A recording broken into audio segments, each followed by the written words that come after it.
Are you suffering from a common medical condition known as hyperhidrosis? It's where your body seems to produce more sweat than it should.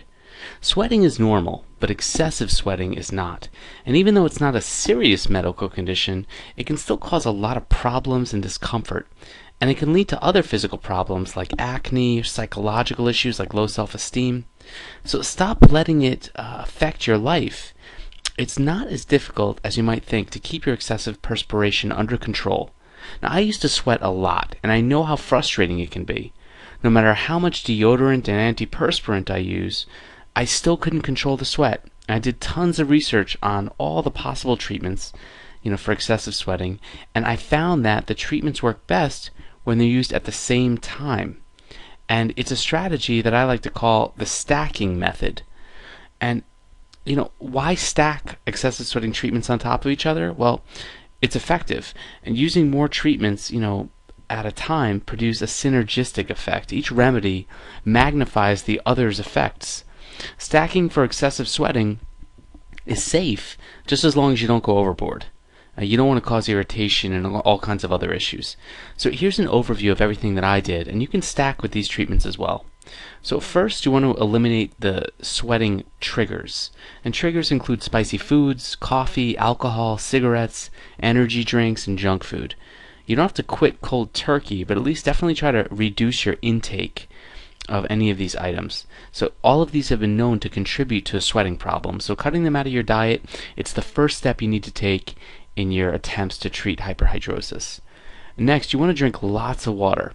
If your system is filled with unhealthy food or toxins or chemicals, water is going to flush all that out, and it's also going to lower your body temperature, which is going to result in less perspiration. Even a half a degree difference in body temperature can actually prevent sweating. You want to shower using an antibacterial soap. Gently, rub the affected areas that seem to sweat more. Don't scrub them roughly, you'll only irritate your skin. But you want to use an antibacterial soap because it's really going to eliminate germs, help exfoliate dry skin or dead skin cells, and it's going to leave your skin feeling clean and smooth, and it's going to be less of a problem for you in terms of sweating. You want to put some baking soda over the affected area. Once you get out of the shower, you can rub either a medicated powder or just rub baking soda directly on the area. Baking soda is an alkaline, so it helps to evaporate sweat faster.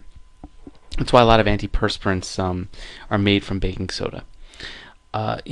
So the powder is going to absorb the sweat whenever it comes out, and you can just rub small amounts so that no one really notices.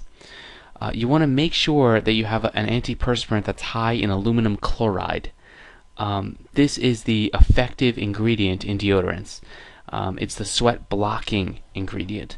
So you want to rub the solution over the top of the baking soda if you're using the baking soda solution. Just beware, aluminum chloride does cause irritation, and if you're just starting out with this kind of a solution, I recommend you start with Certain Dry. It's available in most drugstores and online, and it's the most gentle of the clinical strength higher escalation antiperspirants. I recommend you try wearing sweat pads while you're acclimating to stop your sweating. Your armpits might get wet, and sweat pads are a great way to protect your clothing. You basically just stick them inside the sleeves of your shirt. They adhere to the sleeves without damaging the material, and they'll absorb the sweat as it comes down without showing it through the shirt. And they're small and thin enough to really get unnoticed, to go unnoticed. No one's really going to realize you're wearing them at all. I recommend you drink sage tea or start taking some sage tablets. And sage tea, I consider it one of the most important steps in stacking because for me it was sort of a miracle treatment. Sage tea contains high levels of tannic acid. It contains high levels of tannin, which contains tannic acid. I recommend you start drinking this a couple of times a day. It's an astringent, and it's going to sort of dry you out from the inside. And really, these tips are just the start.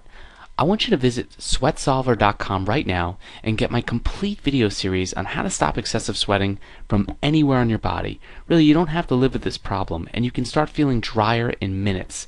So check out sweatsolver.com right now and start feeling results as fast as you can. Take care.